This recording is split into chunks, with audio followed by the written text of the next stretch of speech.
नमस्कार, मैं हूं प्रोफेसर राजेंद्र प्रसाद पांडे। आज की चर्चा का विषय है भारतीय साहित्यकार अनुवाद चिंतक। चर्चा में जिन साहित्यकार अनुवाद चिंतकों पर हम विचार करेंगे संक्षेप में वे हैं भारतेंदु हरिश्चंद्र, रामचंद्र शुक्ल, प्रेमचंद, सूर्यकांत त्रिपाठी निराला, हरिवंश राय बच्चन, अज्ञेय, मोहन राकेश। और इसके पहले हम महावीर प्रसाद द्विवेदी के मत से चर्चा शुरू करेंगे। तो सबसे पहले भारतेंदु हरिश्चंद्र और महावीर प्रसाद द्विवेदी, उसके बाद क्रमशः हम इन पर विचार करेंगे। इसके पहले कि हम चर्चा आरंभ करें, हम इस बात पर ध्यान केंद्रित करते हैं कि ये सभी प्रमुख साहित्यकार रहे हैं और इन्होंने अनुवाद कार्य भी किया है। अनुवाद के संदर्भ में अपनी मान्यताएं भी रखी हैं। इस पर विचार करना इसलिए जरूरी है कि इनके विचारों को अनुवाद की चर्चा के क्रम में महत्व नहीं दिया जाता है, लेकिन भारतीय अनुवाद चिंतन परंपरा में हम आपको इनके विचारों से अवगत कराना आवश्यक समझते हैं। कहीं सिर्फ सार संक्षेप में नामोल्लेख करके इनको किनारे कर दिया जाता है, हाशिए पर कर दिया जाता है, लेकिन इस पर भी विचार करने की आवश्यकता है। तो सबसे पहले हम चर्चा करते हैं भारतेंदु हरिश्चंद्र। भारतेंदु हरिश्चंद्र ने अंग्रेजी से हिंदी में, बांग्ला से हिंदी में, संस्कृत से हिंदी में कुछ अनुवाद कार्य किए हैं और उस अनुवाद कार्य में उन्होंने अनेक रणनीति अपनाई हैं। खास तौर से अंग्रेजी और बांग्ला से इनके अनुवाद बहुत ही महत्वपूर्ण हैं और उस क्रम में जो इन्होंने पद्धतियां अपनाई, व्याख्याएं, इसलिए भी ये जरूरी है कि व्याख्याएं बहुत बाद में हुई, लेकिन इनके जो सूत्र हैं वो पहले से मिलते हैं। जैसे लॉरेंस वेन्यूटी लोकलाइजेशन, डोमेस्टिकेशन कहते हैं, वो पद्धतियां हमारे यहाँ भारतेंदु हरिश्चंद्र ने 150 साल पहले लगभग अपना ली थी। ये रेखांकन की बात है, ये महत्वपूर्ण है। इन्होंने शेक्सपियर के कई नाटकों के अनुवाद किए और उसमें खास अनुवाद शेक्सपियर के जिस नाटक का अनुवाद इनका चर्चित है वो है दुर्लभ बंधु, मर्चेंट ऑफ वेनिस के का इन्होंने अनुवाद दुर्लभ बंधु नाम से किया। शेक्सपियर के नाटक का अनुवाद खास तौर से ये बहुत ही महत्वपूर्ण है। अन्य अनुवाद जो इन्होंने किए हैं वे भी महत्वपूर्ण है और कभी कभी ऐसा लगता है कि अगर अनुवादों की चर्चा न की जाए तो लगता है मौलिक कृति। ध्यान देने की बात है कि जिस डोमेस्टिकेशन की बात की है, अब जाकर के की है लॉरेंस वेन्यूटी ने, वो उन्होंने तब क्रियान्वित कर दिया था। एंटोनियो, बेसानियो, पोर्शिया आदि पात्रों का नाम उन्होंने भारतीयकरण करके, घरेलूकरण करके, इंडियनाइजेशन करके, डोमेस्टिकेशन करके, क्या उसको कहें अडॉप्टेशन करके उन्होंने अपनाया और नाम रखा अनंत, बसंत, पुरुषी, नरश्री आदि। और पूरी अवधारणा ही अनुवाद की बदल दी। उन्होंने अनुवाद कार्य इस तरह से संपन्न किया कि वो एक विलक्षण कृति बन करके आई। अब हम चर्चा करते हैं महावीर प्रसाद द्विवेदी की। महावीर प्रसाद द्विवेदी ने पश्चिम से उन कृतियों का अनुवाद किया जो बहुत ही उपयोगी थी और उस समय उपनिवेश काल में हमारे लिए बहुत ही जरूरी थी। जैसे जॉर्ज स्टुअर्ट मिल का ऑन लिबर्टी जैसा निबंध उन्होंने अनुवाद करके प्रस्तुत किया। उन्होंने इस तरह से भारतीय जनमानस को उससे जोड़ने की कोशिश की कि जो स्वतंत्रता की भावना, स्वतंत्रता की धारणा उसमें स्पष्ट। लेकिन अनुवाद कर्म के साथ साथ जो उनके विचार हैं वो इतने मूल्यवान हैं कि उसकी चर्चा करना बरवश मुझे आवश्यक लगता है। तो इसका संक्षेप में, क्योंकि हमने इतने लोगों को एक साथ शामिल किया है आपका पाठ्यक्रम में, सीधा थोड़ा सा अंश इसमें शामिल किया गया है, इसलिए हम बहुत विस्तार से इस पर चर्चा नहीं कर सकते हैं, लेकिन जरूरी लगा इस पर हम बात करते हैं। तो वे कहते हैं भाषाओं पर अनुवादक का पूर्ण अधिकार होना चाहिए।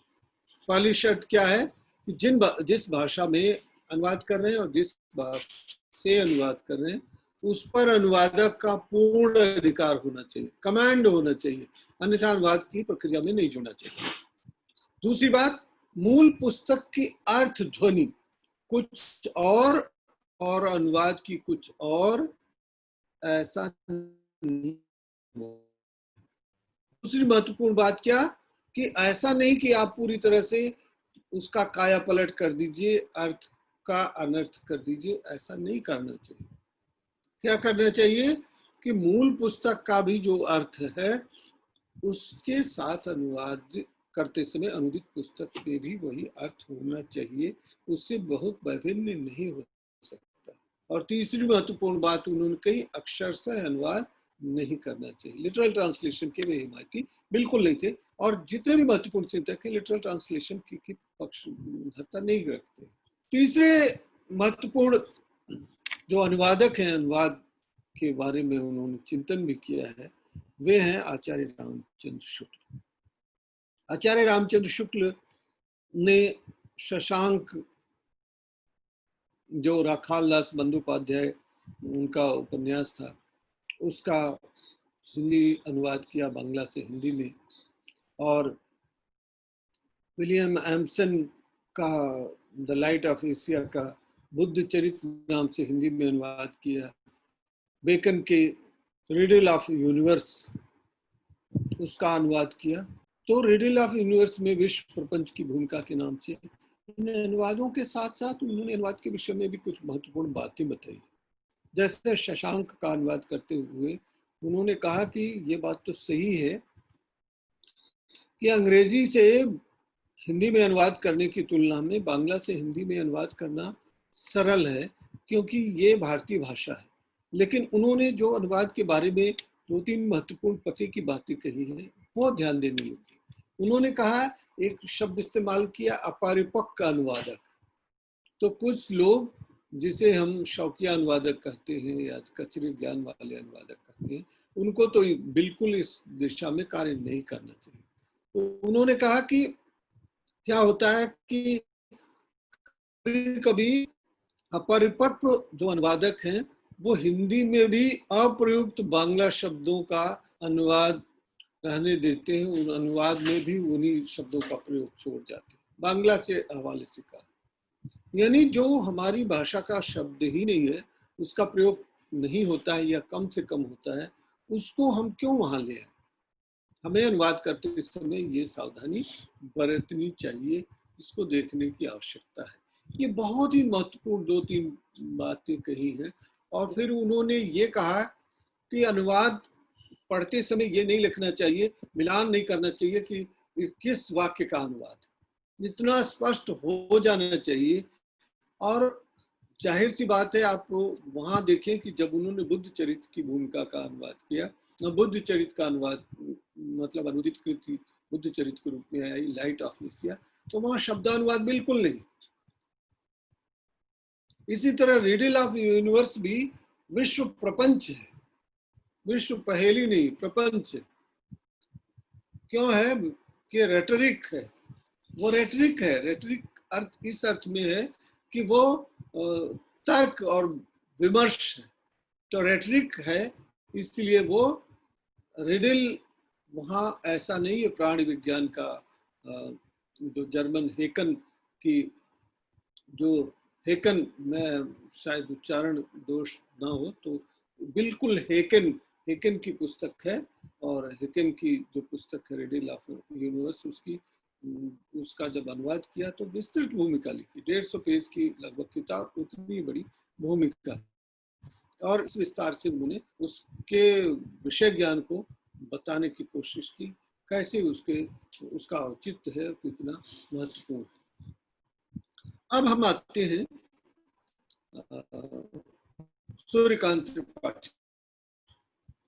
निराला जी वास्तव में बांग्ला से हिंदी में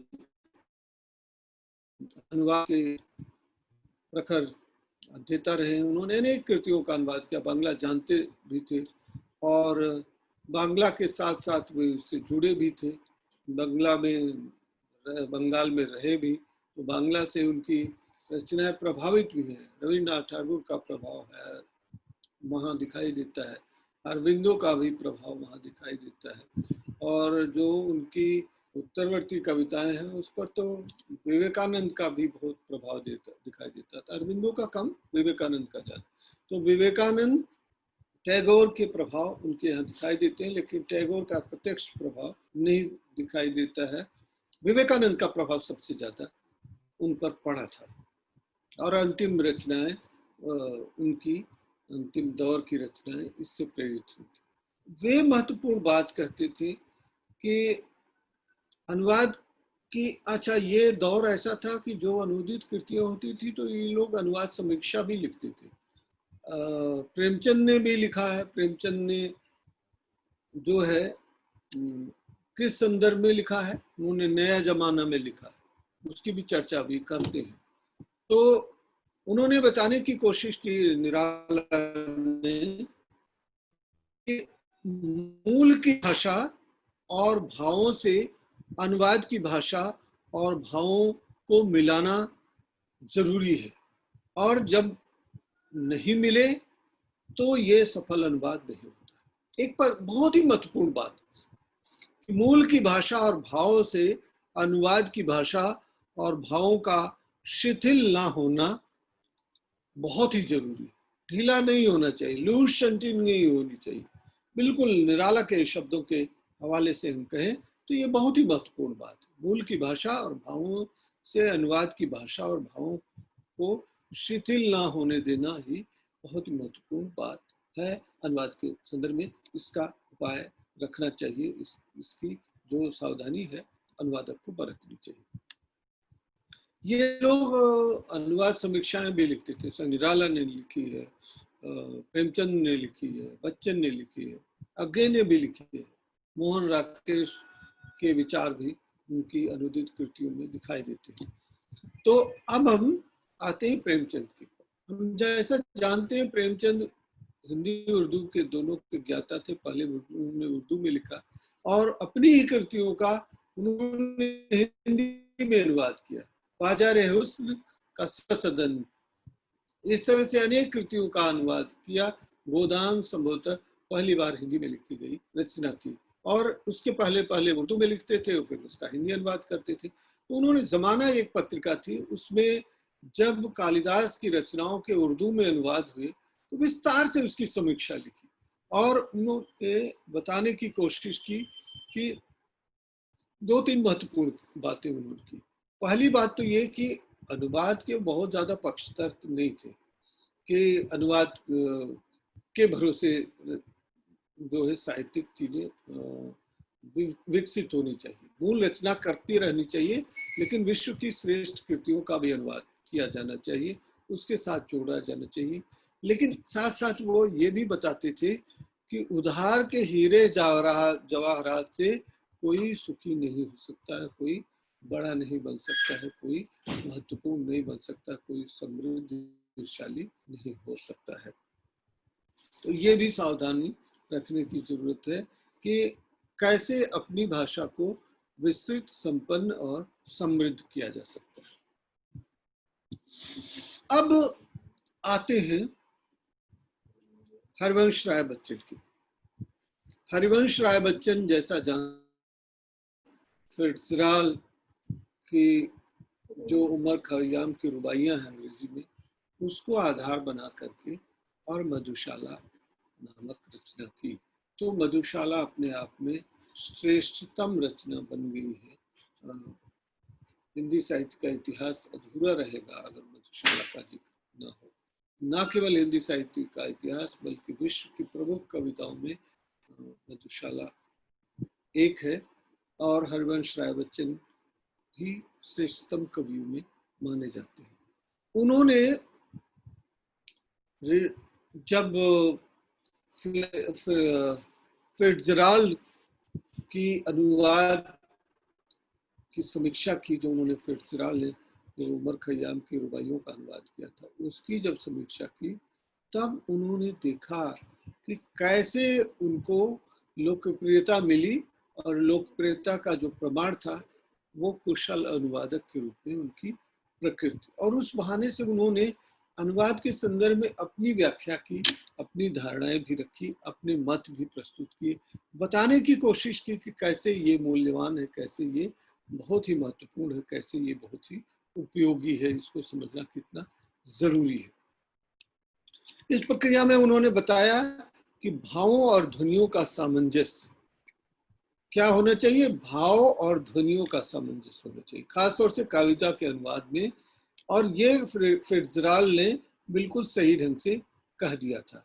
बल्कि फिट्जराल्ड की ये जो प्रसिद्ध उक्ति है, फेमस उनका स्टेटमेंट है, वो ये कि आप कहिए कि एक मरे हुए शेर से ज्यादा जीवित गौरैया अच्छा है, यानी कि आप गलत अनुवाद करें उससे बेहतर है एक लिटरलिज्म के चक्कर में आप एक नई कृति, नया कुछ उसमें जोड़ देते हैं, जिस एक मुहावरा के माध्यम से उन्होंने बताने की कि वो जिसके खाल में भूसे भरे हुए हो वो शेर है, वैसा शेर नहीं चाहिए, छोटा सा गौरैया जिंदा है वो बेहतर है।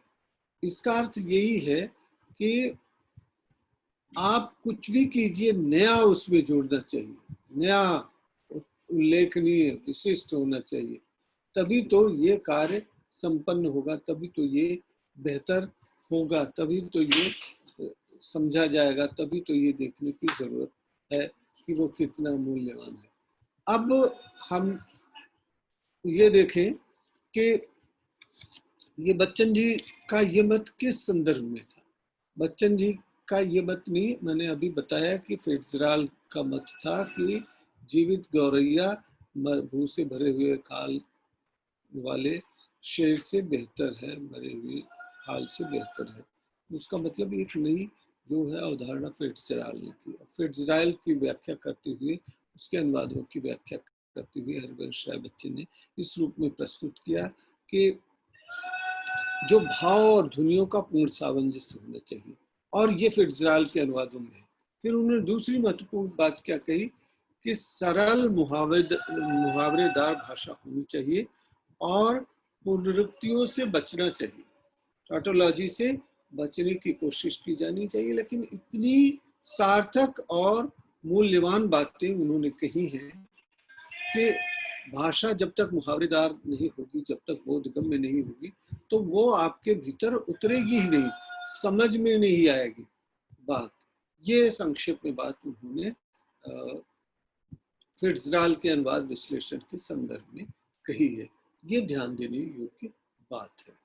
अब हम आते हैं सुप्रसिद्ध काव्य अनुवादक, विचारक और सिद्धांतकार, कथाकार अज्ञे की चर्चा करते हैं संक्षेप में। अज्ञे जैसे जानते हैं कि उन्होंने बांग्ला में भी अनुवाद किया, उन्होंने अंग्रेजी में भी अनुवाद किया, अपनी ही कृति का अनुवाद किया। ये अंग्रेजी में ये बहुत ही महत्वपूर्ण कार्य है, और उस कार्य के साथ साथ उन्होंने अनुवाद के बारे में अपनी बातें भी रखी। जैसे शुरू में गोदान का द गिफ्ट ऑफ काउ उन्होंने अनुवाद किया, उसको लेकर बहुत सी बातें बाद में कही जाती हैं कि गिफ्ट ऑफ काउ शब्दानुवाद क्यों कर दिया। अब सवाल ये उठता है कि गिफ्ट ऑफ काउ कहने से प्रेमचंद के साथ कोई अन्याय न हो, जो कहना चाहते हैं ठीक ठीक वही बात उसमें आए, हूबहू वही चीजें उसमें सामने आए, यही उस रचना के साथ न्याय होगा और अनुवादक अपने कर्म को सही ढंग से कर सकेगा। जैनेन्द्र के उपन्यास त्याग पत्र का द रिजिग्नेशन के नाम से उन्होंने अनुवाद किया। इसी तरह से उन्होंने गोरा का अनुवाद किया बांग्ला से अंग्रेजी में। तो ये इनके जो महत्वपूर्ण अवदान है ये बहुत ही उपयोगी है। अपने अपने अजनबी का अनुवाद किया इन्होंने, अपनी ही कृति का अंग्रेजी में अनुवाद किया, नदी के द्वीप का अनुवाद किया। ये एक विशिष्टता का बोधक तत्व है कि जो उनके काव्य व्यक्तित्व रचनाकार व्यक्तित्व और अनुवादक व्यक्तित्व को सामने लाता है। ये श्रीकांत का अनुवाद किया शरदचंद्र के उपन्यास।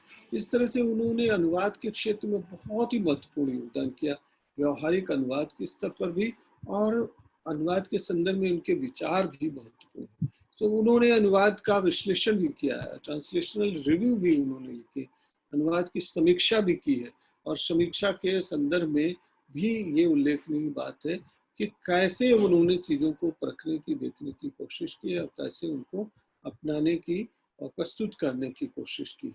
उनके अनुवाद कर्म स्वतः इस बात के प्रमाण है कि कैसे अनुवाद की सैद्धांतिकी निर्मित होती है और कैसे उसका व्यवहारिक अनुप्रयोग किया जाता है, ट्रांसलेशन प्रोसेस कैसे आगे बढ़ता है, इसको भी देखने की जरूरत है। तो आगे ने कहा कि प्राय माना जाता है कि अनुवाद कर्म जो है इस तरीके से किया जाता है कि अनुवादक अर्थ का अनर्थ कर देते हैं।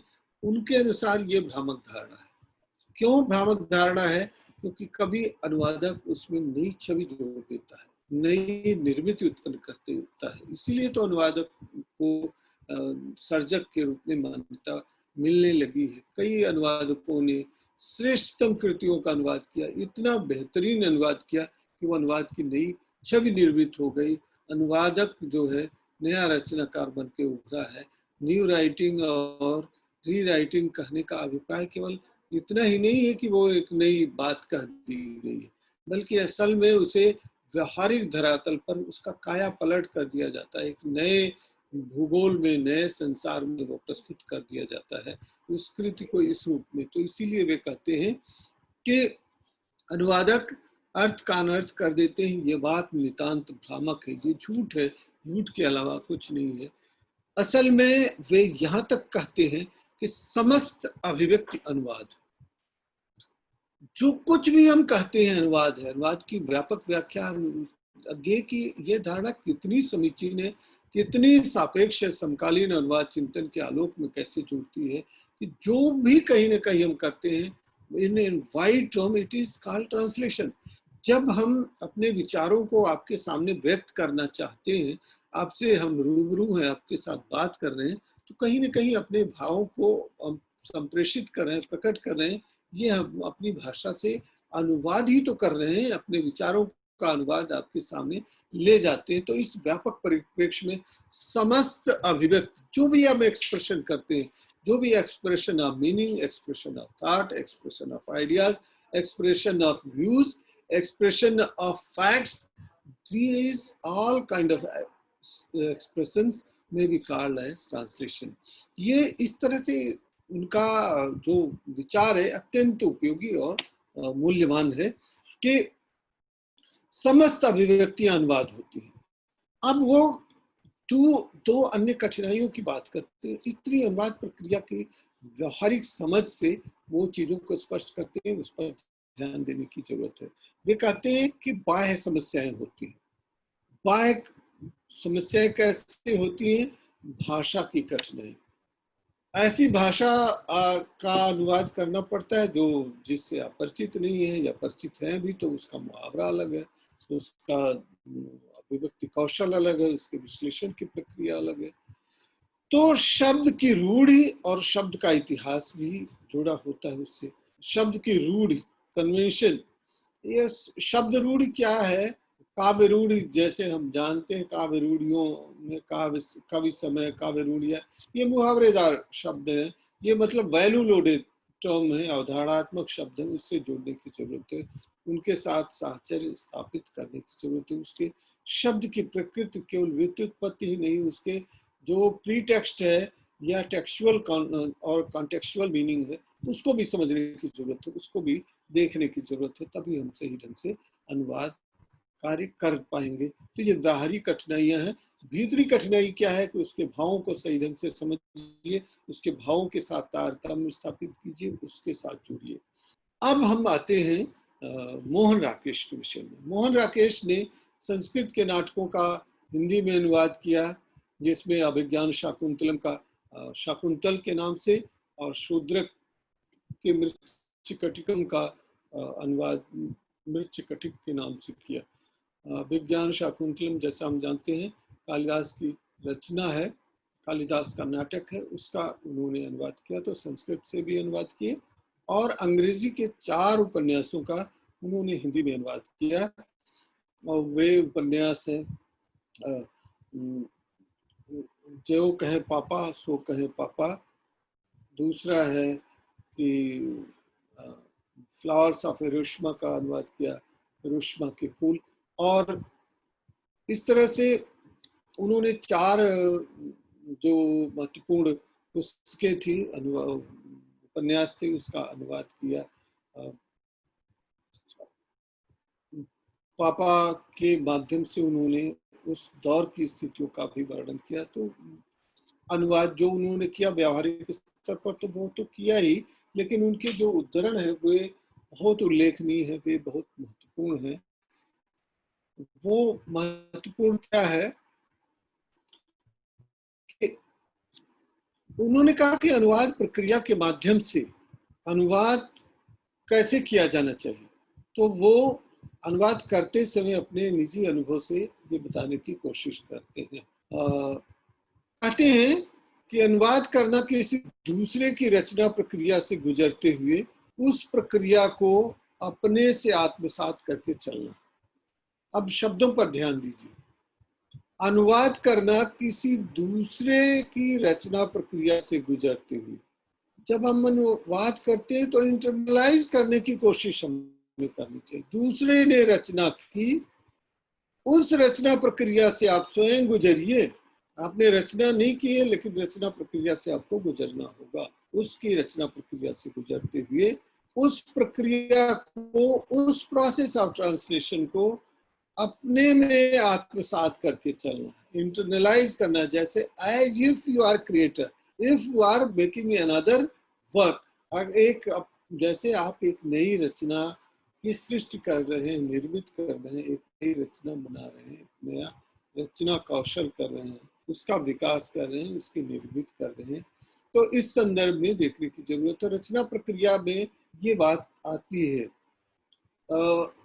इस दृष्टि से हम देखा जाए, हम देखें, इस दृष्टि से देखने से हमें लगता है कि भारतीय जो साहित्यकार अनुवाद चिंतक हैं, उनका चिंतन भी व्यापक परिधि में आता है और व्यापक परिप्रेक्ष्य से जुड़ा हुआ होता है और हमें एक नई ऊंचाई और नया औदात्य प्रदान करता है, एक नया संदर्भ प्रदान करता है।